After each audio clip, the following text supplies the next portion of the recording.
बृहदारण्यक उपनिषद द्वितीय अध्याय में दूसरा ब्राह्मण प्रारंभ हो रहा है।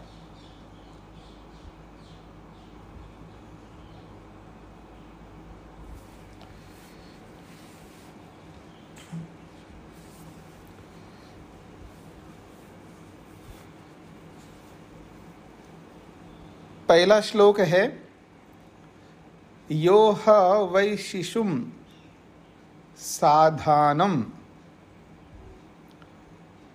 स प्रत्याधानम स स्थूणम स दामं वेद सप्तः द्विशतो भ्रातृव्यान् अवरुणद्धि अयं वाव शिशुर् यो अयं मध्यमः प्राणः तस्य इदमेव आधानम् इदं प्रत्याधानं प्राणः स्थूण अन्नम दाम।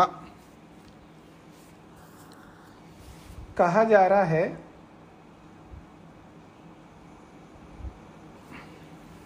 यह ह वै शिशुम वेद, यह जो कोई भी व्यक्ति हम में से, वै निश्चित रूप से, ह इसका अर्थ भी निश्चित रूप से, तो दो बार कहेंगे तो जोर देने के लिए बोला जा रहा है। यह ह वै जो निश्चित रूप से शिशुम शिशु को वेद जानता है, जो कोई भी हम में से शिशु, शिशु कहते बालक को, बच्चे को, जो शिशु को जानता है और कैसे जानता है, स आधानम, स आधानम यानी आधानम सह, आधान सहित। शिशु को जानना है लेकिन वो आधान सहित जानना है, एक बात कही है। फिर दूसरी बात कही जा रही है, जो शिशु को जानता है वो आधान सहित जानता है, उसके साथ में सप्रति आधानम, सप्रति आधान के साथ, प्रति आधानम सह सप्रति आधानम। व्याकरण में कई बार सह शब्द को स आदेश हो जाता है, यानी सह है वहां पर, सकार और हकार, सह, तो व्याकरण में उस सह को स हो जाता है। जब उसके साथ दो शब्दों को जोड़ देते हैं तो उसमें से हकार हट जाता है और स जुड़ जाता है, तो साधानम बन गया, तो सह आधानम साधानम बन गया। ऐसे ही सह प्रति आधानम सप्रत्याधानम ऐसा बन गया।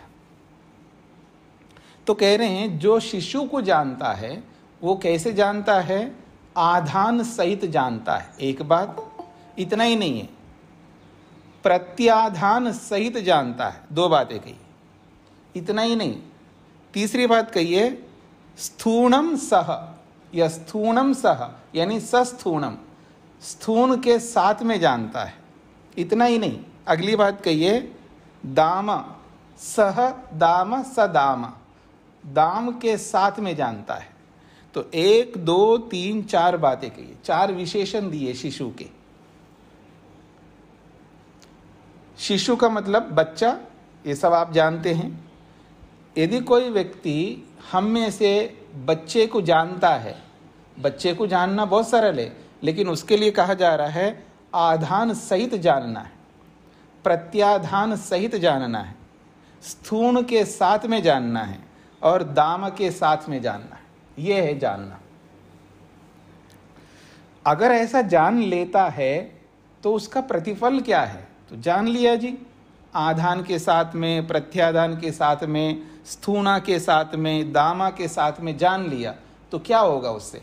तो कहते हैं सप्तः द्विशतः भ्रातृव्यान अवरुणद्धि। वो उसका फल बताया जा रहा है। अगर वो ऐसा जान लेता है तो सप्त कहते हैं 7 को, एकम द्वे त्रीणि चत्वारि पंच षड सप्त, ये 7 संख्या को सप्त कहते हैं। तो कहते हैं सप्त 7। कौन है वो 7? द्विशतः भ्रातृव्यान, द्वेष करने वाले भतीजे। भ्रातृव्य कहते हैं भतीजे को, भाई के लड़के को, या अब एक तो भाई नहीं है, पहले तो जैसे कि आप सुनते रहे थे ना, 4 भाई, 5 भाई, 6 भाई, पता नहीं कितने भाई। तो समस्या ये है, आप देखिएगा जब कई भाई होते हैं फिर उन भाइयों के सबके अपने बच्चे होंगे, तो वो बच्चे जो है आपस में लड़ने लगते हैं। फिर वो चाचा के साथ, ताऊ के साथ, किसी के साथ फिर लड़ने लगते हैं। अब उसके पीछे चाहे जमीन हो, उसके पीछे चाहे संपत्ति हो, चाहे कुछ भी हो, किसी न किसी विषय को लेकर के, इशू को लेकर के ये लड़ना, ये आप सबको पता है। क्यों? क्योंकि आप भी लड़ते हैं। आप शरीर से नहीं लड़ते होंगे तो वाणी से लड़ते हैं, अगर वाणी से भी नहीं लड़ते होंगे तो मन से तो जरूर लड़ सकते हैं आप। क्यों जी? देखो उनको तो, उनके पास तो इतना है, पिताजी ने हमको क्यों नहीं दी इतना? नहीं, उनके पास तो जमीन ज़्यादा है, हमारे पास कम जमीन क्यों है? उनके पास संपत्ति ज़्यादा हो गई, हमारे पास कम क्यों है? तो बच्चों के बच्चे पूछते रहते हैं। तो फिर आपस में कुछ ना कुछ चलता रहता है। कोई मन में लड़ता है, कोई वाणी से अवसर आने पर लड़ता है, और कोई तो अब शरीर से भी लड़ सकता है, जमीन के लिए, पैसे के लिए, संपत्ति के लिए, बाप दादा के जो भी होता है, जो वारिस से मिलता है व्यक्ति को, दाया भाग से जो भी मिलता है, इन सब चीज़ों को लड़ते रहते, शत्रु बन जाते। कमाल की बात है, अच्छी बात है ना लड़ना। पता नहीं हम लोग आए किसके लिए और कर क्या रहे हैं? जन्म मनुष्य का लिए हैं, तो मनुष्य जन्म लेकर के हम लिए क्यों मनुष्य जन्म? मनुष्य जन्म में आए क्यों? मतलब किस उद्देश्य को लेकर के मनुष्य बने हम लोग, ये हमें समझ में नहीं आता है।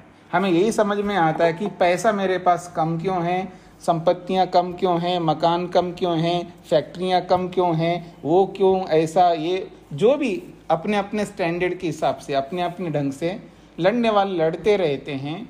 कोई मन से, कोई वाणी से, कोई किसी ना किसी रूप में, कोई कोर्ट केस करते हैं, कुछ ना कुछ चलता रहता है। ये जो शत्रुता है किसी ना किसी ऐश्वर्य को लेकर के, अब वो ऐश्वर्यों को लेकर के जो भी शत्रु होते हैं, वो शत्रु जो है वो सब रुक जाते हैं, उन सब को जीत लेता है। वो कौन? जो इस बात को समझ लेता है। ये बात कही जा रही। तो बाहर के शत्रु तो मैंने बता दिया आपको कि कैसे शत्रु होते हैं। बाहर के भाई भतीजे के ही शत्रु होते हैं आपस में, ये तो आपको सभी को अच्छी तरह पता है। अब आइए अंदर के शत्रुओं को भी समझ लेंगे। पहले एक बार इस श्लोक को पूरा करते हैं। तो कहा, जो कोई भी व्यक्ति शिशु को आधान के साथ में, प्रत्याधान के साथ में, स्थूणा के साथ में, दाम के साथ में जानता है, उसके द्वेष करने वाले जो 7 लोग हैं वो सब जो है अवरुणद्धि, वो रुक जाते हैं, उसके काबू में रहते हैं। एक बात कही। अब बताया जा रहा है, अयम वा शिशु यो अयम मध्यमः प्राणः। आखिर जिस शिशु को समझना है हमको आधान सहित, वो कौन है शिशु, उसको समझाया जा रहा है। वो स्वयं बता रहे शिशु कौन है। वो सब बताएंगे। आधान क्या है, प्रत्याधान क्या है, स्थूणा क्या है, दामा क्या है, ये सब समझाएंगे। इसलिए चिंता मत करना कि बाबा जी बोलते जा रहे आधान सहित, प्रत्याधान सहित, स्थूणा सहित, दामा सहित, उसका अर्थ तो मीनिंग तो बता नहीं रहे। ऐसा आपके मन में आ जाता है ना तुरंत। तो मैं वेट कर रहा हूं कि आप में से कोई पूछे, लेकिन नहीं पूछ रहे हैं, अच्छी बात है। धैर्य रख रहे हैं, इसका मतलब सीख लिया आपने। क्यों जी? सीख लिया ना धैर्य रखना, अच्छी बात है। तो और धैर्य रखना है हमको। तो अभिप्राय यह है कि अयम वावा शिशु, ये शिशु कौन है? बालक, बच्चा। तो कहते हैं यो अयम मध्यम प्राण, जो हमारे शरीर के अंदर जो मध्यम प्राण, जो मुख्य प्राण है, जिसकी चर्चा पीछे भी आई थी। और प्राण शब्द से मैंने आत्मा भी बताया था, प्राण शब्द आत्मा के लिए भी आता है। तो ये जो शिशु है वो आत्मा है। मुख्य प्राण को भी आप समझ सकते हैं या जीवात्मा को समझ लीजिएगा, आसानी रहेगी। तो कहते हैं अयम वाव शिशु, यही तो शिशु है, यही तो बच्चा है। क्योंकि शिशु का मतलब छोटा सा बच्चा, और आत्मा भी बहुत छोटा सा है ना। तो कहते हैं अयम वाव शिशु, वाव का मतलब निश्चित रूप से यही तो शिशु है। कौन है ये? यो अयम मध्यमः प्राण, जो हमारे शरीर के बीच में रहता है, अर्थात आत्मा। तस्य इदमेव आधानम। अब उस आत्मा का आधान क्या है? तो समझाया जा रहा आधान क्या है। तो कहते हैं तस्य, उस प्राण का, ये जो शरीर के बीच में रहने वाला जो मुख्य प्राण है या आत्मा है, तस्य, उस आत्मा का, उस मुख्य प्राण का, इदमेव आधानम, ये शरीर ही तो आधान है। इदम का मतलब ये शरीर, इदम शरीरम आधानम। आधान कहते हैं आधार को। बस शिशु रहेगा कहाँ? कहीं तो रहेगा ना, तो शरीर में रहेगा। तो शरीर में रहेगा तो शरीर ही उसके लिए आधान है। आधान का मतलब आधार, जहां शिशु रहता है वो है आधान। तो शरीर को आधान बताया जा रहा है, ये जो शरीर है हमारा। तो कह रहे हैं तस्य इदमेव आधानम, ये जो शरीर है यही तो आधान है, जिस पर ये शिशु, ये प्राण, ये मुख्य प्राण या ये जीवात्मा रहता है। तो शरीर को आधान बताया जा रहा है, आधार बताया जा रहा है। अब जहां कहीं भी आत्मा है बद्ध अवस्था में, सृष्टि के अंदर, सृष्टि के अंदर बद्ध आत्मा जहां कहीं पर भी है, तो शरीर में ही तो रहेगा आत्मा, और कहाँ रहेगा? बंधन में रहने वाला जो कोई भी आत्मा हो शरीर में ही रहेगा। चाहे कुत्ते के शरीर में रहे, चाहे मनुष्य के शरीर में रहे, चाहे मच्छर में रहे, चाहे चींटी में रहे, चाहे हाथी में रहे, या किसी में भी रहे। हाथी बड़ा प्राणी है मान लीजिएगा, चींटी बहुत छोटा सा प्राणी है, चाहे वो गेंडा हो, चाहे कोई भी बड़े से बड़े प्राणी को ले लीजिएगा, आखिर रहेगा तो शरीर में ही ना आत्मा। बंधन का अनुभव, जेल का अनुभव तो जेल में ही तो होगा ना।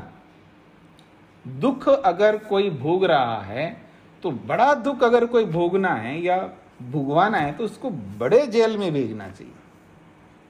तो आज़ादी से पहले काला पानी में भेजते थे, ऐसे सुनते हैं ना हम लोग, काला पानी, वो जहां भी रहा, अंडमान में बताया जाता है ना। तो ऐसा जेल होना चाहिए जहां दुख भोगता है आदमी। तो ये जो बंधन है ये तो जेल है हमारे लिए, आत्मा के लिए, वो शरीर ही होगा। तो आधान जो है शिशु का, आधान जो है वो शरीर है, जिस शरीर में ये आत्मा रह रहा है। तो ये आधान है, यही बेस है आत्मा का रहने का।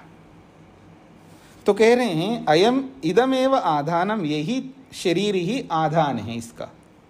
फिर कहते हैं इदम प्रत्याधानम, और इस शरीर में प्रत्याधान कहते हैं जो उस आधान को बनाए रखने वाला, मतलब आधान का भी आधान, आधार का भी आधार। तो कहते हैं इदम प्रत्याधानम। अब वो परमात्मा को ले लीजिएगा अगर प्रत्याधान शब्द से, क्योंकि जीवात्मा का आधार परमात्मा है, अथवा बुद्धि को ले लीजिएगा, ज्ञान को। इसलिए सिर लेते हैं, यहाँ पर व्याख्याकार लोगों ने सिर लिया है, सिर प्रत्याधान शब्द से। सिर इसलिए लेते हैं क्योंकि सिर में ही सारा ज्ञान विज्ञान है। जो भी ज्ञान विज्ञान हमने इकट्ठा किया है, जो भी नॉलेज गेन किया है, वो सिर में ही रहता है, मस्तिष्क में रहता है, मन में ही रहता है। तो एक प्रकार से सिर जो है वो ज्ञान का प्रतीक है, और उस ज्ञान के आधार पर ही शरीर है। चाहे वो मिथ्या ज्ञान है, वो तत्व ज्ञान है, कोई भी ज्ञान हो, ज्ञान से ही व्यक्ति को बंधन मिलता है और ज्ञान से ही व्यक्ति को मुक्ति मिलती है। बिना ज्ञान के न बंधन होता है और न मुक्ति होती है, ये भी समझ लीजिएगा। ज्ञान बहुत इंपॉर्टेंट है, बहुत ही प्रमुख साधन है। बंधन में रहने के लिए भी ज्ञान चाहिए और मुक्ति में रहने के लिए भी ज्ञान चाहिए। तो कहा जा रहा है इदम प्रत्याधानम, ये जो सिर है ये प्रत्याधान है, आधार का भी आधार है। तो आधार के आधार को प्रत्याधान शब्द से कहा है। अथवा अगर सिर को नहीं लेना तो परमात्मा को ले लीजिएगा, कोई दिक्कत नहीं। ज्ञान को नहीं लेना है तो परमात्मा को भी ले सकते, कोई दिक्कत नहीं।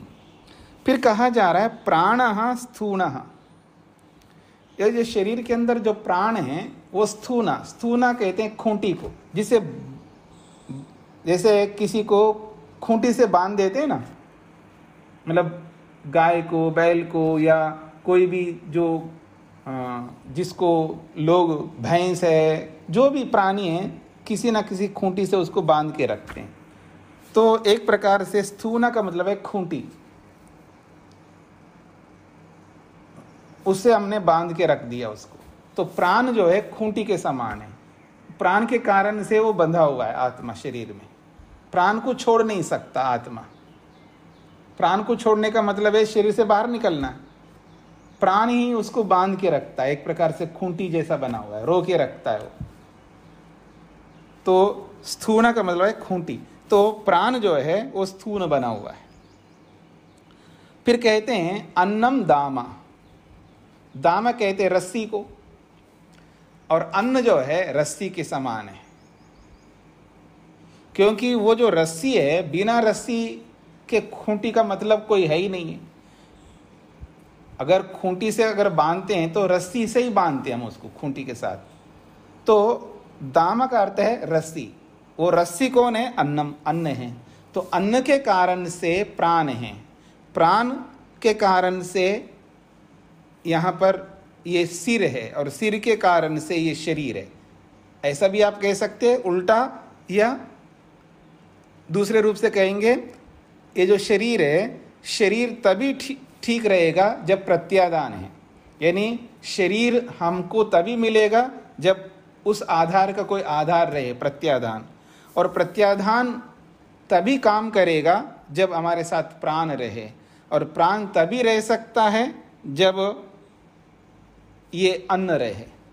तो अन्न, प्राण, ईश्वर या ज्ञान और ये शरीर, ये सब चार बातें कही यहाँ पर। तो इनके सहारे से ये जो शिशु है ये इस शरीर में विराजमान होकर के अपनी क्रीड़ा करता है। क्रीड़ा समझते हैं ना, क्रीड़ा, लीला जिसको आप कहते हैं, लीला, अपनी लीला। जैसे परमात्मा की लीला है तो जीवात्मा की भी कोई कम लीला नहीं है, जीवात्मा की तो अजीब लीला है। परमात्मा की लीला को समझना बहुत आसान है, हाँ याद रखना, भगवान को समझना इतना ज़्यादा कठिन नहीं है।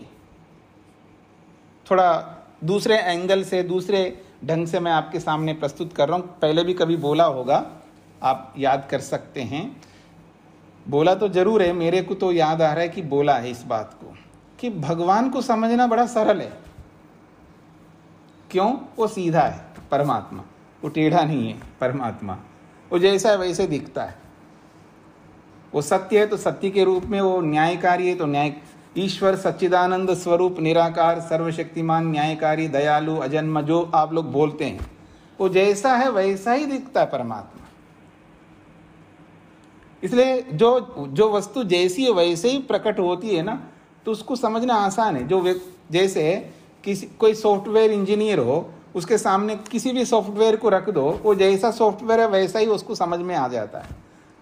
हार्डवेयर की इंजीनियर के सामने कोई भी हार्डवेयर की कोई चीज़ रख दीजिएगा तो वो समझ लेगा जिसका जो विषय होता है। तो ऐसे ही अगर कोई आध्यात्मिक व्यक्ति हो जो परमात्मा को समझना चाहता हो, क्योंकि परमात्मा को समझने के लिए उसके अंदर वो सामर्थ्य होना चाहिए।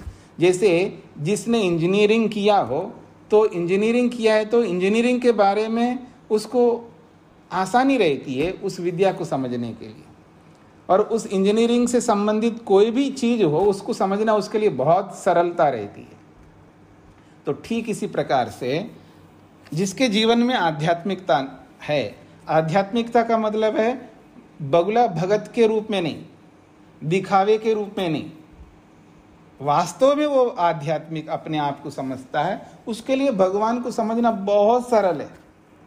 क्यों? भगवान बिल्कुल सीधा है, आसानी से समझ में आता है।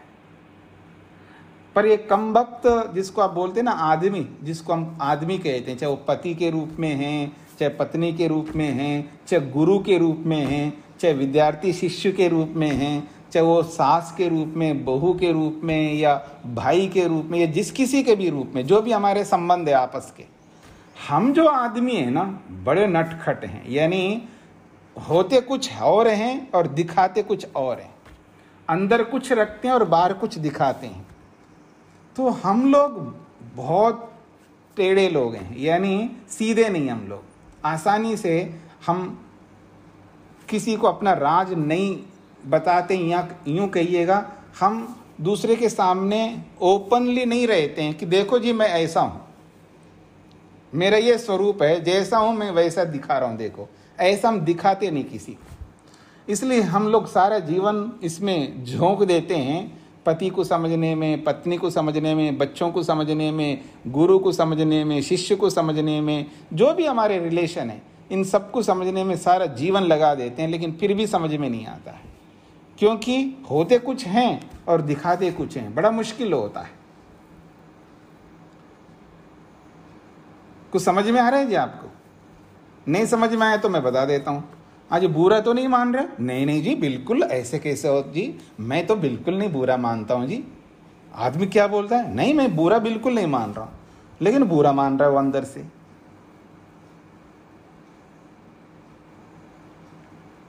मान लीजिएगा आपके घर में मेहमान के रूप में कोई आ जाए और वो कुछ कर दे, और कुछ कर देगा मतलब कुछ गलत कर दिया, गलत का मतलब कुछ तोड़ दिया, जो भी कुछ है, जो आपकी जैसी व्यवस्था है घर की उस व्यवस्था में थोड़ा सा दखल अंदाजा करके वो कुछ ना कुछ ऐसा करके इंटरफियर करके कुछ सिस्टम को थोड़ा चेंज कर दिया उसने, या कुछ हानि कर दिया, छोटी हानि बड़ी हानि कैसे भी, और फिर वो माफ़ी मांगता है। अब माफ़ी मांगता है तो आपने नहीं कोई बात नहीं। बात क्यों नहीं है जी, अंदर तो बहुत कुछ है। अगर अंदर बहुत कुछ नहीं है, नॉर्मल आप लेते हैं और बिल्कुल माइंड नहीं करते हैं तो बात ही समाप्त है। लेकिन ऐसा होता नहीं है।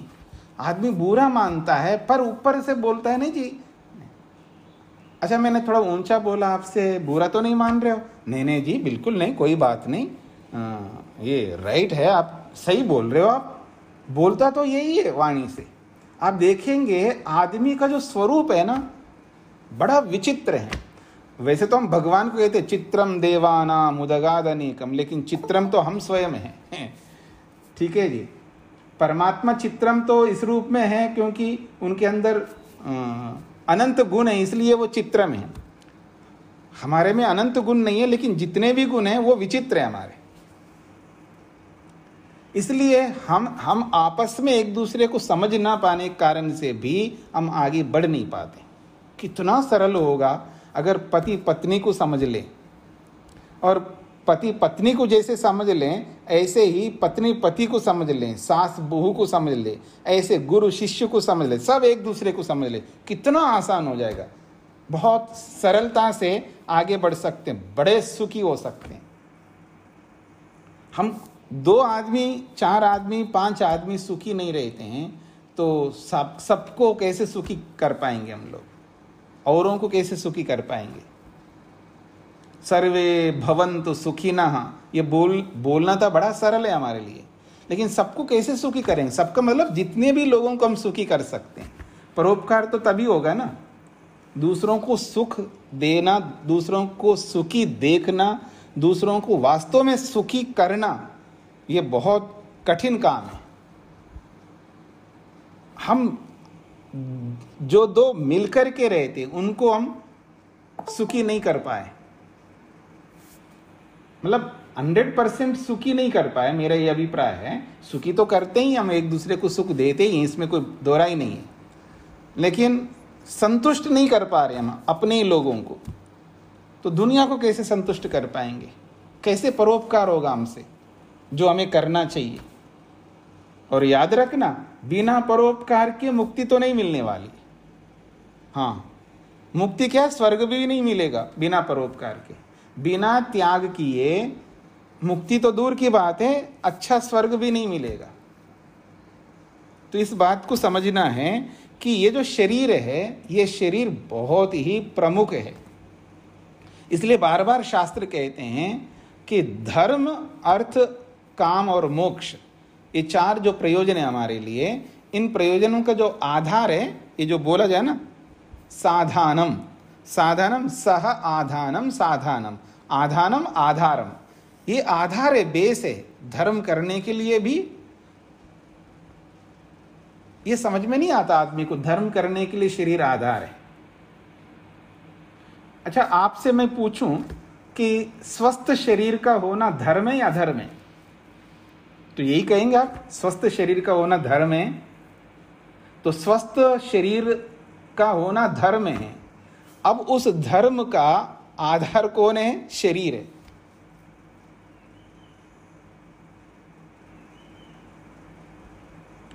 शरीर को जैसा रखना चाहिए, मतलब नेचर ने, आप यूं भगवान ने दिया ना कहे, या माता पिता ने हमें जन्म नहीं दिया ये कहे, या कुछ भी कहे आप, नेचर ने हमको जो शरीर दिया है और जैसा दिया है, स्वस्थ शरीर ही तो दिया है, तो उसको वैसा ही बनाए रखना बहुत बड़ा काम है।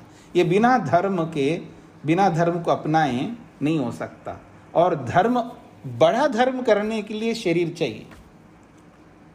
हम जो छोटे मोटे धर्म करते हैं बहुत अच्छी बातें हैं, हम पति को, पत्नी को, बच्चों को, सबको हम देखते हैं, उनका देखभाल करते हैं, उनके सुख के लिए सोचते हैं, उनके लिए सब कुछ करते हैं, ये भी धर्म है। ये सारा धर्म सभी लोग करते हैं, कौन नहीं करता है? चोर भी करता है, चोर व्यक्ति भी पत्नी को पालता है, कुत्ते, गधे, घोड़े, सूअर, जितने भी पशु हैं वो भी अपने बच्चों को पालते हैं। धर्म है ये सारा का सारा। तो छोटा धर्म तो सभी लोग करते हैं, लेकिन हमें बड़ा धर्म करना है, और उस बड़े धर्म को करने का आधार अगर कोई है तो शरीर है। और उस शरीर को ठीक नहीं रख पाए तो बड़ा धर्म नहीं कर पाएंगे आप। ये मुख्य बात है, ये समझना है। तो इसलिए कहना चाह रहे हैं यहां पर श्लोक में, जो व्यक्ति इस शिशु को समझता है, शिशु का मतलब आत्मा को, अपने आप को, अथवा शिशु से प्राण को भी ले लेना, मुख्य प्राण, अपने प्राणों को जो व्यक्ति समझ लेता है, वो कैसे? साधानम, आधान सहित, शरीर सहित समझना है हमको। और इस शरीर को देने वाला जो आधार है, यानी आधार का भी जो आधार है, उसको भी समझना पड़ेगा।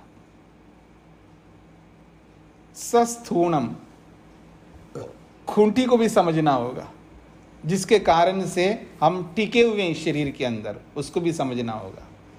और जिस अन्न के कारण से हम टिके हैं, उस अन्न को, उस दाम को भी समझना होगा। तो ये सारी बातें यहाँ पर बताई जा रही है। तो कह रहे हैं अगर ऐसा हम लोग समझ लेंगे इन बातों को, तो कह रहे हैं सप्तः द्विशतः भ्रातृव्यान अवरुणद्धि। जो हमें द्वेष करने वाले 7 लोग हैं, जो हमें जीने नहीं देते, वो शत्रु है हमारे लिए, उनको हम अवरुणद्धि रोक सकते हैं, उनकी शत्रुता को हटा सकते हैं। तो बाहर के शत्रुओं के बारे में तो बता दिया था मैंने आपको। भ्रातृव्य कहते हैं, भ्राता के भाई के पुत्र को भ्रातृव्य कहते हैं, एक अर्थ। दूसरा अर्थ है भ्रातृव्य का मतलब शत्रु, वो शत्रु बाहर का भी हो या अंदर का भी हो। तो हमारे अपने ही अंदर जो है बहुत सारे शत्रु बैठे हैं। देखो आंखों में ये जो दो मेरी ओर देखिए, जो मेरी दोनों आंखें ना, इन दोनों आंखों में शत्रु बैठे हुए हैं। दृष्टि, नजर गलत बनी हुई है, ये शत्रु है। ये जो मेरे दो कान है ना, दो कान, ये शत्रु बैठे हैं इन दोनों कानों में। देख रहे हैं मेरी ओर? हाँ, क्या बोल रहे हैं वो? मेरे बारे में बात कर रहे हैं क्या? नहीं नहीं नहीं, आपके बारे में नहीं, सासू जी के। अच्छा सासू, वो बात करने दो, अच्छी बात है। मेरे बारे में नहीं ना, मतलब बहू ऐसे सोचती है तो मेरे बारे में नहीं ना, सासू के बारे में, बहुत अच्छी बात है। या बहू भी ये सोच रही, सास भी ये सोचती है, अच्छा मेरे बारे में नहीं, वो आपकी बहू, अच्छा हाँ बिल्कुल बात करो। मतलब हमारे जो कान हैं ऐसे खड़े हो जाते हैं, कमाल है। किसी की बुराई सुनने के इतने आतुर रहते हम लोग। कहने का अभिप्राय है जो हमारे कान हैं, इन कानों में शत्रु बैठे हैं। मतलब आंखों में भी, कानों में भी, ऐसे नाक में भी, ऐसे हमारी जीभ में तो बस पूछिए मत। जीभ पर सरस्वती होती है, लेकिन हमारे जीभ पर जो है ना पता नहीं कौन होता है। तो ये 7 प्रकार के शत्रु बैठे हैं हमारे में। ये मेन है शत्रु। बाकी बहुत सारे शत्रु हमारे जीवन के अंदर, लेकिन ये खतरनाक शत्रु है। वाणी जो है ये कर्मेंद्रिय का प्रतीक है, ठीक है। और घ्राणेन्द्रिय, श्रोत्रेंद्रिय और नेत्रेंद्रिय, इन तीनों को ले लिया इन्होंने।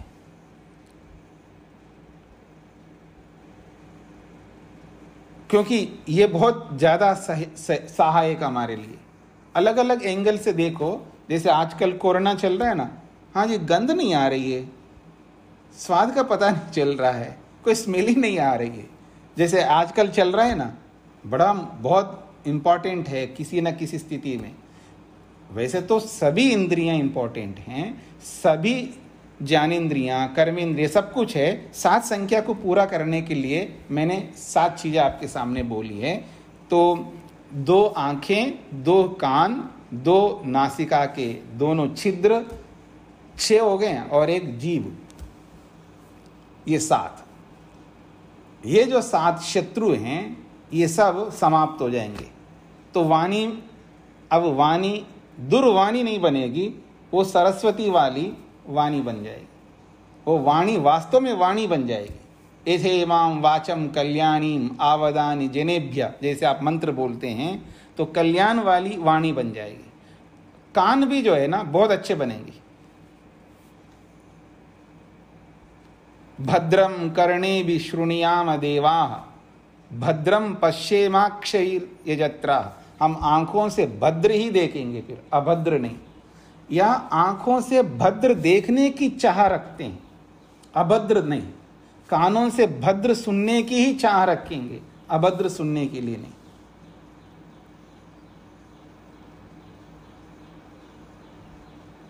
और एक बात, केवल सुगंध दुर्गंध जो है, केवल यही गंध नहीं होते हैं। हाँ, पैसे की गंध, कपड़ों की गंध, गाड़ी का गंध, मतलब पता नहीं किस किस चीज़ की गंध है हमारे नाक के अंदर, सूंघते रहते हैं हम लोग। हाँ, मतलब उसकी गाड़ी, अच्छा ऐसी गाड़ी है, तुरंत उसकी गंध चली जाती है उसके पास, उसके पैसे के ऊपर, उसके कपड़ों के ऊपर।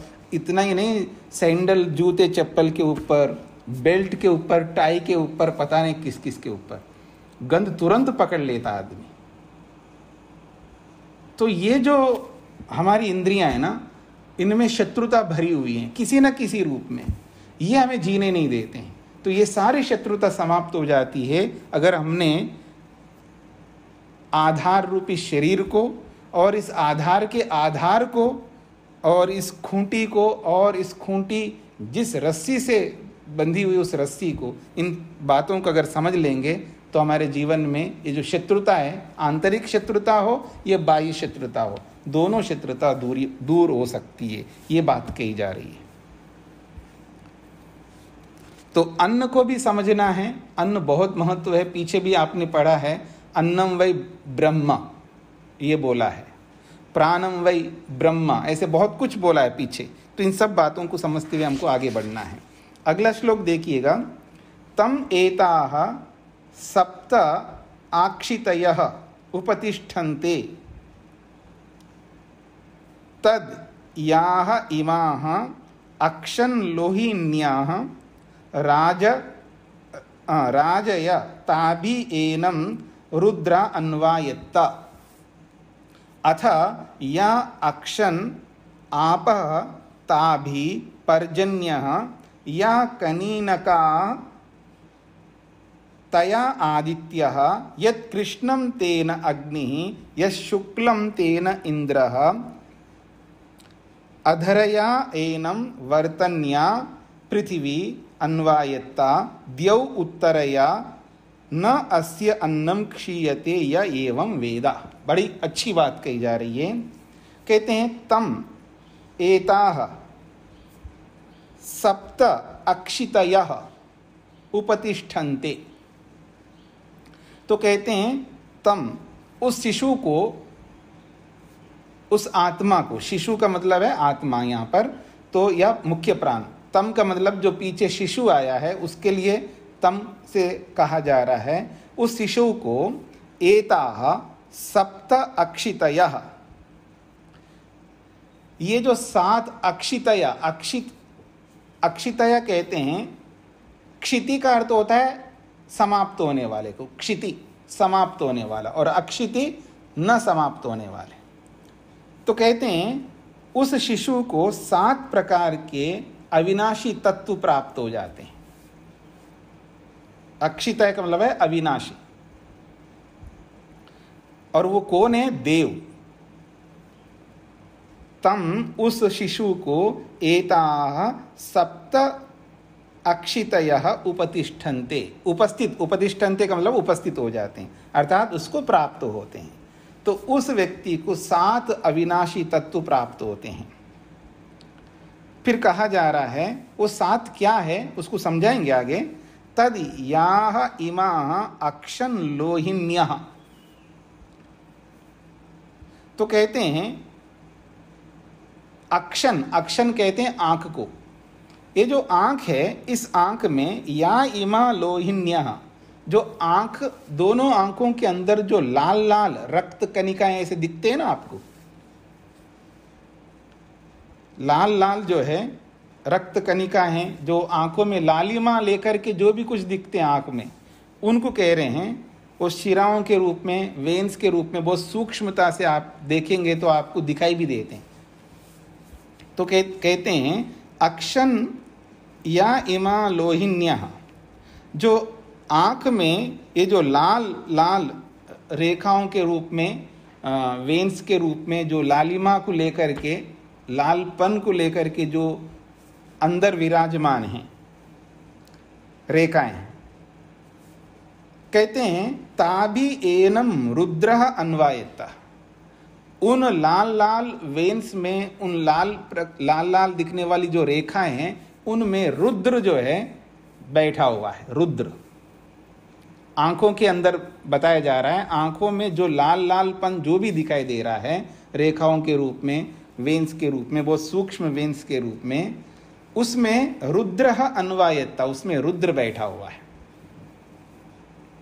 इस बात को समझने की बात समझ लीजिएगा, एक रुद्र। फिर कहा अथा, और या अक्षन आपः, अक्षन इस आंख में, या आपः जो जल दिखता है हमको, आंख में थोड़ा बहुत जल रहता है ना, मतलब आर्द्रता रहती है आंख के अंदर, कुछ ना कुछ पानी के समान कुछ तो रहता ही है ना, तरलपन रहता है, वो उसको आपा कहा है, पानी। ताभि पर्जन्यः, उस जल में पर्जन्य, पर्जन्य मतलब बादल, बादल वहां पर बना हुआ है, यानी बादल हैं। सृष्टि और शरीर की साम्यता दिखाने का प्रयास कर रहे जी, इस बात को समझने का। यथा ब्रह्मांडे तथा पिंडे, यथा पिंडे तथा ब्रह्मांडे, तो जैसा ब्रह्मांड है उस ब्रह्मांड को शरीर में तो दिखाते, पूरे शरीर में, केवल आंख को लेकर के ही दिखा रहे, केवल आंख में भी ब्रह्मांड है, ये दिखाना चाह रहे हैं। इसको थोड़ा समझने का प्रयत्न करिएगा। तो कहते हैं जो आंख के अंदर अक्षन या आपः, इस आंख में जो पानी है ता भी उस पानी से पर्जन्य बादल जुड़े हुए हैं। दो बातें कही है ना।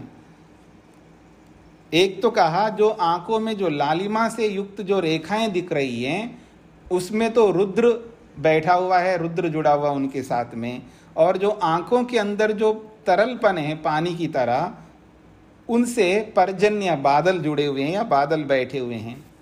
या कनीनका तम तया आदित्य, तो कहते हैं या कनीनका, कनीनका मतलब कहते हैं आंख की पुतली। ये जो आंख की पुतली है उस आंख की पुतली से आदित्य सूर्य जुड़ा हुआ है। यत् कृष्णम तेन अग्नि, और जो इस आंख के अंदर जो काला कालापन है उस कालेपन से अग्नि जुड़ा हुआ है, ये अग्नि जुड़ी हुई है। फिर कहा यह शुक्लम, जो आंख में जो सफेदपन दिख रहा है ना, तेन इंद्रा, उससे इंद्र जुड़े हुए हैं। फिर कहा अधरया वर्तन्या एनम पृथ्वी, अब आंख के दोनों पलक हैं, दोनों पलक है ना, एक नीचे का एक ऊपर का, तो कहते हैं अधरया वर्तन्य, वर्तनी कहते हैं पलक, तो नीचे का जो पलक है उस पलक से एनम, उस पलक के साथ पृथ्वी, पृथ्वी जुड़ी हुई है। फिर कहते हैं पृथ्वी अन्वायत्ता, पृथ्वी जुड़ी हुई है। उत्तरया द्यौ, और ऊपर का जो पलक है उससे द्युलोक जुड़ा हुआ है। ये बातें कही, तो द्युलोक को भी बता दिया, पृथ्वीलोक को भी बता दिया, और बीच में जो बादल बता दिया है जो पानी सा है वो एक प्रकार से अंतरिक्ष है। तो पृथ्वीलोक, द्युलोक और अंतरिक्ष लोक, ये तीनों लोक आंख के अंदर दिखाने का प्रयास किया है। फिर इसमें आदित्य सूर्य को भी दिखाया, और इसमें रुद्र को भी दिखाया। रुद्र कहते हैं विद्युत को, शक्ति को, तो रुद्र को भी दिखा दिया। फिर इसमें इंद्र को भी दिखा दिया, इंद्र कहते हैं ऐश्वर्य को, इंद्र देवता, ये सब देव लोग हैं। ये 7 संख्या हो जाती है, देख लीजिएगा आप, ये सब मिलकर के 7 संख्या। तो तम एता सप्त अक्षितय उपतिष्ठन्ते, उस शिशु के साथ, उस आत्मा के साथ ये 7 देवता दिव्य शक्ति वाले, दिव्य सामर्थ्य वाले जुड़े हुए हैं, ये कहना चाहते हैं। आंख के अंदर ये सारी बातें कही है।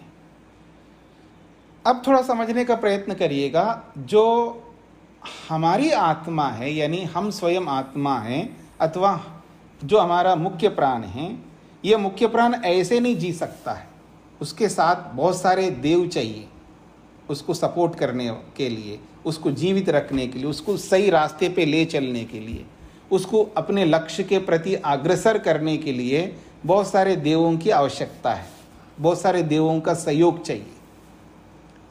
चाहे वो बाहर के भौतिक देव हो, चाहे वो शरीर के अंदर रहने वाले आध्यात्मिक देव हो। जैसे इंद्रियां भी देव हैं जो पीछे बोला है, और बाहर के सूर्य चंद्र नक्षत्र आदि वो भी देव हैं। तो यहाँ पर ये समझाने का प्रयत्न कर रहे हैं, अगर आप इस पिंड में भी किसी एक चीज को भी आप ब्रह्मांड के रूप में देख सकते हैं। तो जैसे ब्रह्मांड जो है, ब्रह्मांड हो मतलब सृष्टि क्या चीज है, तो सृष्टि जैसे पृथ्वी लोक, अंतरिक्ष लोक, द्युलोक, सूर्य चंद्र नक्षत्र, यही तो हमारे लिए सृष्टि है। इसी सृष्टि से हम जुड़े हुए हैं, और ये सृष्टि जो है हमको जीवित रखती है। मतलब बिना धरती के, बिना द्युलोक के, बिना अंतरिक्ष लोक के हमारा क्या मतलब है, यानी हमारा क्या महत्व है। अगर पृथ्वी ना हो, उदाहरण के लिए थोड़ा कल्पना करके देखिएगा, पृथ्वी को हटा दीजिएगा, अंतरिक्ष को हटा दीजिएगा, द्युलोक को हटा दीजिएगा, सूर्य चंद्र नक्षत्र जो भी हम देख रहे हैं इसको हटा दीजिएगा, तो फिर हमारा कोई मतलब ही नहीं है। मैं दूसरे शब्दों में बोलूं, आज हम लोग धरती पर बैठे हैं, धरती पर काम करते हैं, कल ना हो ऐसा कि पूरा जलमग्न हो गया। आपने कभी पढ़ा हो कि छोटे छोटे प्रलय भी होते हैं, कभी कभी बीच बीच में जल प्रलय हो जाता है।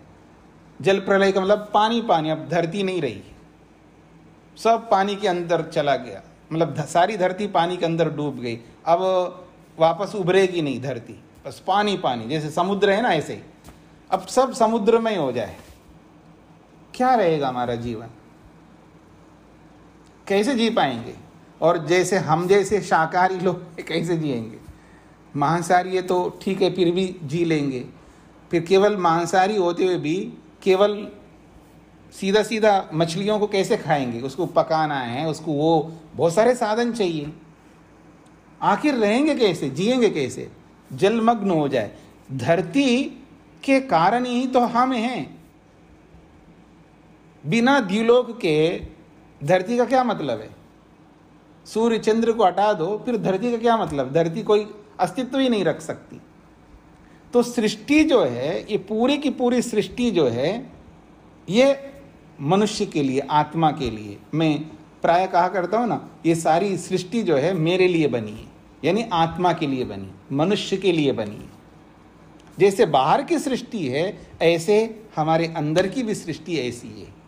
आंख का जो महत्व है ना, ये वो बोलते हैं ना, आप क्या जानो, वो बोलते हैं ना, कुछ उदाहरण देते हैं, समझ में कैसे आएगा आदमी को? आंख का महत्व कैसे समझ में आएगा? तो एक काम करिए, जो चश्मा लगाते हैं ना, चश्मा भी हटा दो, पट्टी बांध लो गांधारी की तरह, और 24 घंटे एक बार जी करके देखो। 24 घंटे बिना देखे, एक सप्ताह रह करके देखो, एक महीना रह करके देखो, एक साल रह करके देखो, फिर पता लगेगा आंख का क्या महत्व है। जिसने सारी दुनिया को इन आंखों से देखा है और फिर एकदम उसकी आंखें चली जाए तो उसको समझ में आ जाता आंख क्या क्या मतलब होता है। तो एक एक ऑर्गन जो हमारे शरीर के अंदर है, कितना महत्व है, कितनी कीमती है, ये एहसास आदमी वैसे नहीं कर पाता है। तो ये जो आंख है, इस आंख के लिए बोला जा रहा है कि हमारी जो आंखें हैं, इनके अंदर रुद्र बैठा हुआ है। इधर देखिए मेरी ओर, जब आंखें लाल कर देता ना आदमी, आंख बबूला हो जाता है ना, कई बार व्यक्ति गुस्से से आंखें लाल कर देता है। तो जो आंखें लाल जो हो रही है व्यक्ति की, क्यों हो रही है? शक्ति, सारी शक्ति वो आंखों में ले आ रहा है। वो एक प्रकार से आंखें लाल करके दिखा रहा है, आंखें दिखा रहा है व्यक्ति, शक्ति का प्रतीक है। ये जो लालिमा है आंखों के अंदर, वो शक्ति का प्रतीक है, सामर्थ्य का प्रतीक है। जब बोलता है ना आदमी रुद्र स्वरूप दिखा रहा है वो, तो ये जो शक्ति है, वो शक्ति को दिखाने के लिए केवल उदाहरण दिया है कि ये रुद्र के रूप में है। जो आंखों में जो लाल लाल रेखाएं जो दिखाई दे रहे हैं, तो समझ लेना उसमें शक्ति है, सामर्थ्य है, उसको बचाए रखो। दुष्टत्व के प्रति, दुष्टता के प्रति वो रुद्रत्व स्वरूप दिखाना है। ठीक है जी। फिर कहा है, ये जो आंखों के अंदर पानी दिखाई देता है, वो पर्जन्य है, वो बादल के रूप में, उसको बचाए रखो। अपनी आंसुओं को बचाए रखिएगा। पीछे कभी बोला होगा, रोना भी एक कला है, हर आदमी को रोना नहीं आता है, ठीक है ना? मतलब रोना भी रोना है, जरूरी है, कभी कभी आदमी को रो लेना चाहिए। और कोई ऐसा इशू नहीं मिले ना, तो अकेले दर्पण के सामने खड़े होकर के रोते रहना। खैर, मैं एक हंसाने के लिए बोल दिया है। कहने का मतलब है, जो हमारी आंसू है, पानी है, ये बहुत कीमती है। और वैसे रो, कई बार आदमी वैसे रोना रोता है ना, आंखें टपकाता रहता है पानी की तरह। तो ये एक प्रकार से बादल है, इसको सुरक्षित रखो, कभी अवसर आएगा, ये इसको संभाल के रखिएगा। मतलब जब किसी के प्रति कष्ट आता है, किसी के प्रति दुख आता है, किसी के प्रति अनहोनी हो जाती है, किसी के लिए अपनी दया दिखानी है, आपको अपनी करुणा दिखानी है, तो उसके लिए बचा के रखिएगा ना, उसको व्यर्थ होने नहीं देना। करुणा के लिए, दया के लिए उसको बचाए रखिएगा। तो ये पर्जन्य के समान है, आंखों में जो सफ़ेद सफ़ेद दिखता है। और यहाँ कनीन का तया आदित्य, और ये जो आँख की पुतली है, उसके साथ सूर्य जुड़ा हुआ है। सूर्य जो है हमेशा प्रकाशक होता है ना, सूर्य जो है सबको जो है राह दिखाने वाला होता है, प्रकाश देने वाला होता है, ज्ञान देने वाला होता है एक प्रकार से। तो हमारी जो आंखें हैं, वो ज्ञान देने के लिए उसका प्रयोग करना है, उसको सूर्य के समान उसका प्रयोग करना है। और जो कृष्णपन है आंखों में वो अग्नि के रूप में है, और जो शुक्लपन है वो इंद्र के रूप में है। तो इंद्र तो ऐश्वर्य का प्रतीक है, और अग्नि जो है, अग्नि तो आप समझते हैं दीपक का प्रतीक है। आंखें जो है दीपक का काम कर रही हैं। और नीचे की जो वर्तनी है, नीचे का पलक है, वो पृथ्वी के समान है, वो आधार बना हुआ है। और ऊपर का जो है वो द्युलोक के समान है। तो नीचे वाला ऊपर वाला, ये दोनों जो है बीच में रहने वाले इन सब को बचा के रखते हैं। यानी पृथ्वीलोक और द्युलोक दोनों मिलकर के अंतरिक्ष को उठाए हुए हैं। अंतरिक्ष में सूर्य, चंद्र, नक्षत्र जो भी हमारे बीच में हैं, उन सबको जो है बचा के रखते हैं। यानी बीच वालों को सेव करके रख रहे हैं, ऊपर वाले नीचे वाले। तो एक उपमा दे करके समझाने का प्रयास कर रहे हैं यहाँ पर कि मानो ये एक प्रकार की सृष्टि है। एक आंख को इस सृष्टि के रूप में इन्होंने एक अलंकारिक वर्णन से समझाने का प्रयास किया है कि इसको थोड़ा समझ लो, समझ करके अपनी आंखों के महत्व को समझ लो, एक एक अवयव को समझ लो। ये समझाना चाहते हैं कि शरीर अपने आप में बहुत महत्व रखता है, लेकिन शरीर का एक एक पार्ट भी बहुत महत्व रखता है। ये इसका अभिप्राय लेना चाहिए। किसी कोई प्रश्न हो तो पूछ सकते हैं।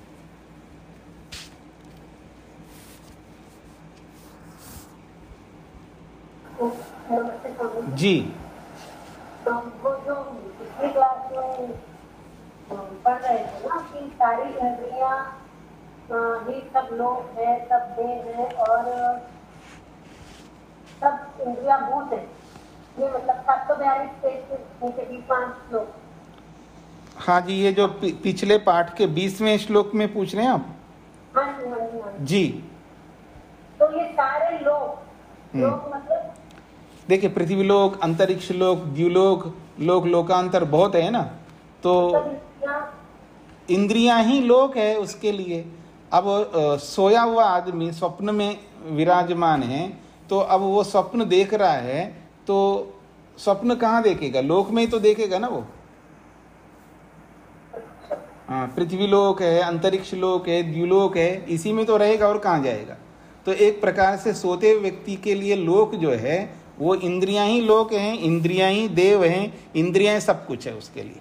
यानी शरीर के अंदर जो भी तत्व हैं वही उसके लिए सब कुछ है।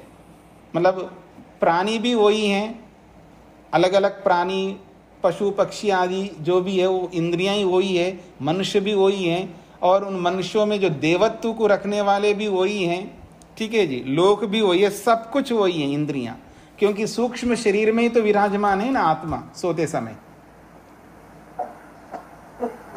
सोते समय वो बोला है ना कि वो कहाँ जा, ये जब सोता है तो ये आदमी कहाँ जा कर के सोता है, तो प्रश्न किया था ना। तो उसका उत्तर भी दिया था कि वो हृदय आकाश है उसमें जा कर के सोता है। तो जहाँ भी आत्मा जाएगा तो उसके साथ सारी इंद्रियां रहेंगी ना, 18 तत्व। अब वो 18 तत्व ही लोक हैं, वो 18 तत्व ही उसके लिए देव हैं, वो 18 तत्व ही प्राणी हैं। ये सब कुछ वही है, उसी के इर्द गिर्द ही रहेगा। क्योंकि आत्मा जब सोता है तो स्वप्न देखता है, तो स्वप्न में भी दुख लेता है, स्वप्न में भी सुख लेता है। स्वप्नों में भी ऐसा होता है ना, जैसे डराने वाले सपन आ रहे हैं, उसको धमकाने वाले सपन आ रहे हैं, उसके पीछे पड़ रहे हैं तो आगे आगे दौड़ रहा है तो दुख मिल रहा है, उसको डर से भाग रहा है तो दुख भी मिल रहा होता है। अथवा वो बड़े अच्छे अच्छे काम कर रहा होता है स्वप्न में, तो वो उससे भी उसको आनंद मिल रहा होता है। तो उस आनंद की अनुभूति स्वप्न में भी कर रहा है। ठीक है, तो वो मन से ही तो करेगा ना। अब मन से करेगा तो मन साथ में रहेगा, और बिना अहंकार के वो अनुभूति कैसे करेगा? तो अहंकार भी अनुभूति कराने के लिए रहेगा। और वहाँ यही मेरे पीछे सांप पड़ा हुआ है, बहुत लंबा चौड़ा सांप, उससे भाग रहा हूँ, तो उसको डिसाइड भी करना है सांप इसलिए दौड़ो, तो स्वप्न में दौड़ता जा रहा है और पीछे पीछे सांप दौड़ रहा है, या चोर पीछे आ गया, या कोई समाप्त करने के लिए, मारने के लिए आ रहे हैं। तो निर्णय भी तो करना है ना उस आत्मा को स्वप्न में, तो बुद्धि भी चाहिए वहाँ पर। तो सारी इंद्रियां, अहंकार, बुद्धि, सब 18 तत्व वहाँ पर उस आत्मा के साथ ही रहेंगे ना। जागृत अवस्था में भी साथ रहते हैं, स्वप्न में भी साथ में रहते हैं, और निद्रा की अवस्था में भी साथ में रहते हैं। तो इसलिए बोला जा रहा है सब कुछ उसके लिए दुनिया वही है, इंद्रियां ही है, ये कहना चाहते हैं। यही उपनिषद का ज्ञान।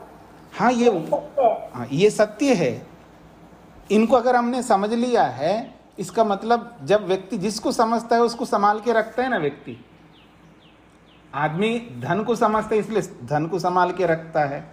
कोई हीरे जवाहरात को, सोना चांदी को समझता है तो उसको संभाल के रखता है। कोई कपड़ों को समझता है तो उनको संभाल के रखता है। कोई मकान को समझता है तो उसको संभाल के रखता है। कोई ज़मीन को समझता है तो ज़मीन को संभाल के रखता है। कोई नौकरी को समझता है तो नौकरी को संभाल के रखता है। आजकल का मौसम है, पता नहीं कब नौकरी जाए, उसको बचाए रखने के लिए मेहनत करता आदमी। तो जिसको समझता है उसको संभाल के रखता है। और हम शरीर को, इंद्रियों को, जो भी हमारे साधन हैं, जिसके बिना मुक्ति तक नहीं पहुंच सकते, उन्हीं को नहीं समझते, बाकी सबको समझ रहे हैं हम लोग।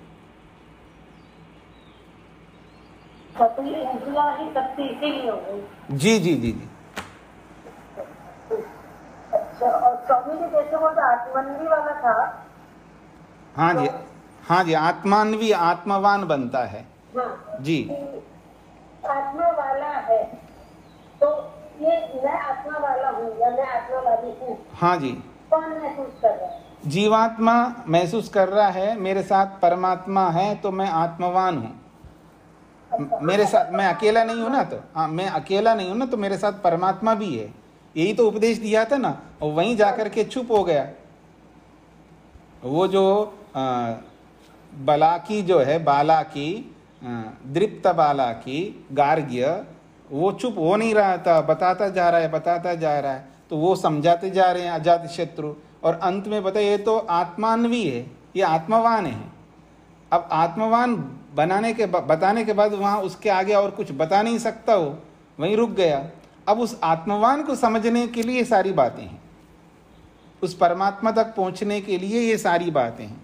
तो सबसे पहले बेस को बताया जा रहा है, शरीर को बताया जा रहा है, शरीर के साथ रहने वाली इंद्रियों को बताया जा रहा है। जी, अभी तक हम लोग बेस पर चल रहे हैं, परमात्मा पर नहीं पहुंचे। परमात्मा तक पहुंचने के लिए जी बहुत कुछ तय करना पड़ेगा ना हमको। जी जी। तो इसमें अभी यहाँ पर नहीं पहुंचे। हाँ, अभी वहां तक पहुंचने के लिए तो बहुत कुछ समझना है। जी जी जी जी। हाँ जी, तो इसको यहीं पर विराम दें। किसी को कुछ पूछना है?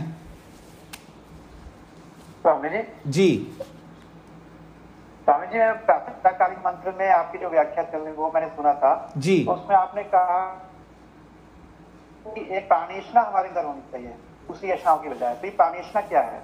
प्राणेषणा का मतलब जीने की इच्छा। प्राणेषणा का मतलब है जीने की इच्छा। कोई कोई कहता है ना, जैसे उम्र ज्यादा बढ़ गई, 60 70 80 का हो गया, किसी का लीवर खराब है, किसी की किडनी खराब है,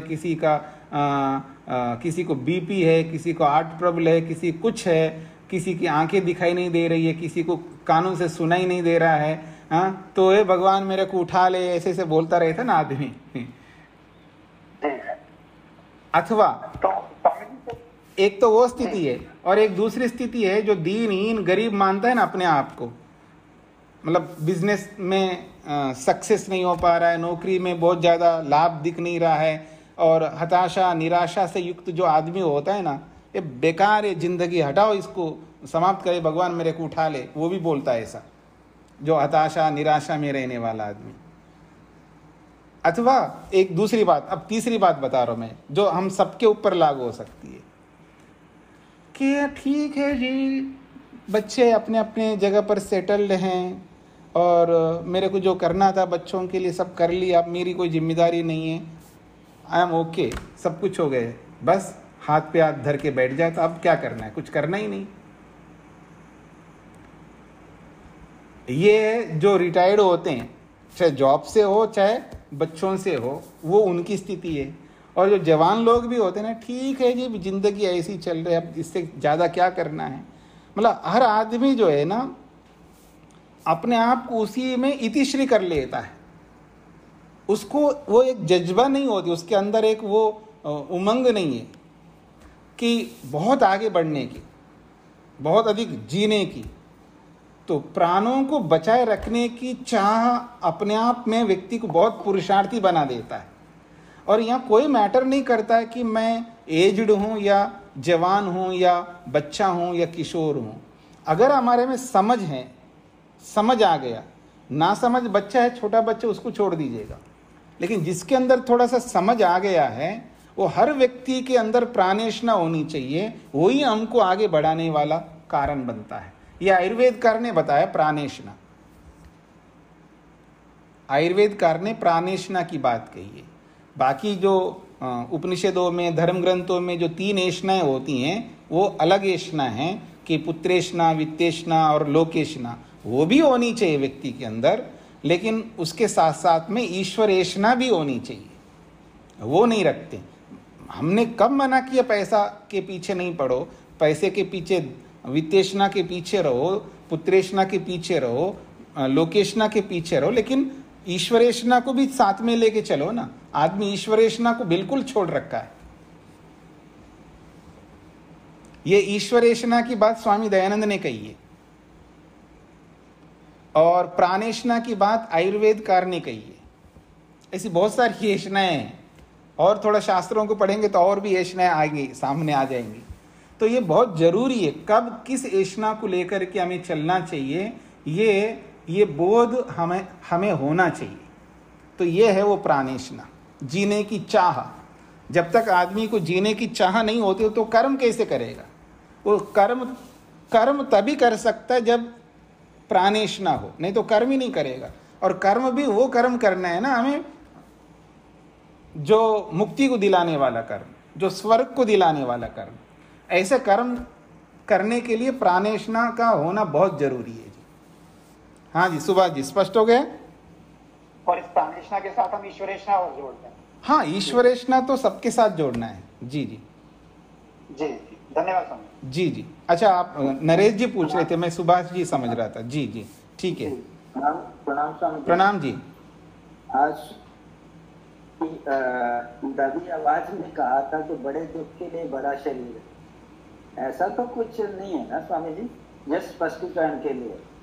नहीं, बड़े शरीर, बड़े दुख के लिए बड़ा शरीर, ऐसा तो नहीं है। ऐसा कोई नियम नहीं, ऐसा कोई नियम नहीं है। छोटा शरीर हो चाहे बड़ा शरीर हो, दुख तो दुख ही होता है। और दूसरी बात यह है कि अब चींटी का दुख हो चींटी जाने, हाथी का दुख हाथी जाने, हमें क्या पता है। पर मनुष्य का दुख तो हमें पता है ना। दुख तो दुख ही होता है, वो छोटा दुख हो चाहे बड़ा दुख हो। और विवेक ये कहता है कि दुख से हमेशा आत्मा जो है दूर रहना चाहता है। जो जिसके साथ रहने से आत्मा प्रसन्न रहता है, संतुष्ट रहता है, तृप्त रहता है, निर्भीक रहता है, स्वतंत्र रहता है, वो सुखी है। दुख के साथ ये सारे के सारे गुण जो है दब जाएंगे या दूर हो जाएंगे। जहां दुख है वहाँ अप्रसन्नता है, अशांति है, अतृप्ति है, असंतोष है, भय है, परतंत्रता है। जहाँ दुख है, तो ऐसा दुख छोटा हो या बड़ा हो कोई मैटर नहीं करता है। दुख को मतलब दुख, और शरीर भी कोई मैटर नहीं करता है, छोटा शरीर हो बड़ा शरीर हो। जहाँ भी दुख है वो हानिकारक है, ऐसा ही समझना है जी। तो इसको यहीं पर विराम देते हैं।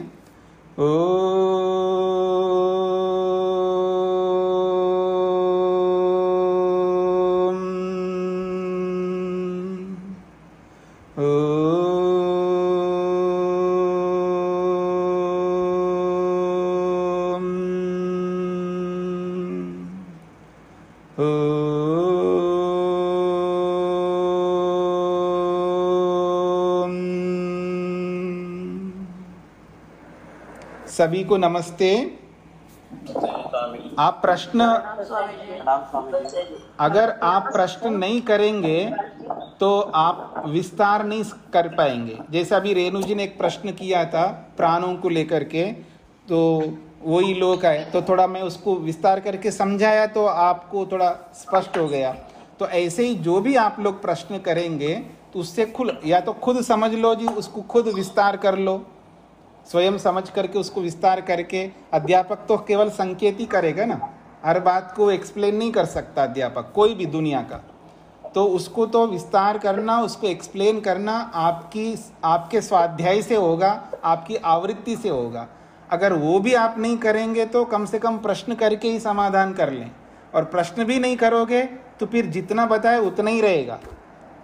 फिर वो हमारी जो बुद्धि बन जाएगी ना, वो कौन सी बुद्धि बन जाएगी? लक्कड़ बुद्धि बन जाएगी।